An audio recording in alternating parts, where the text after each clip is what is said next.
সকাল সকাল ঘুম থেকে উঠে বাইরে বেরিয়ে দেখি কালকে রাত্রিরে না প্রচণ্ড বৃষ্টি হয়েছে। সন্তুবাবুও হঠাৎ করে দেখি উঠোন পরিষ্কার করতে কাজে লেগে গেল, আর আমি এদিকে সকালের রান্নাবান্নায় সমস্তটা রেডি করে নিচ্ছি।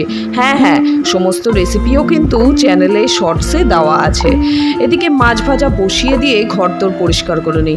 আসলে কাজে বেরোই তো, ঘরদোর পরিষ্কার না থাকলে মনটা যেন কেমন খুঁতখুত করে। এদিকে মাছের ঝোলটাও কিন্তু হয়ে গেছে। রেসিপিটা কেমন অবশ্যই কমেন্ট করে কিন্তু জানিও। আর বাবু এদিকে স্নান করে ফোন দেখছে। তোমাদের বাড়িতেও কি এমন ঘটনা ঘটে? কমেন্ট করে বলো তো। এই যে পাকুবাবু চলে এসছে। আমরা বেরোনোর আগে ওর খুনসুটি খেলাধুলা সব শুরু হয়ে গেছে। মনিকে পাকু ভীষণ ভালোবাসে। সকালের সমস্ত রকম কাজ কমপ্লিট করে খাওয়া দাওয়া করে দুটিতে মিলে বেরিয়ে পড়লাম এবার কাজের উদ্দেশ্যে। বাড়িতে এসে আমার আরেক সাকরেট কিন্তু হাজির। ওর অনারেই আজকে আমলস্যি। সাবস্ক্রাইব।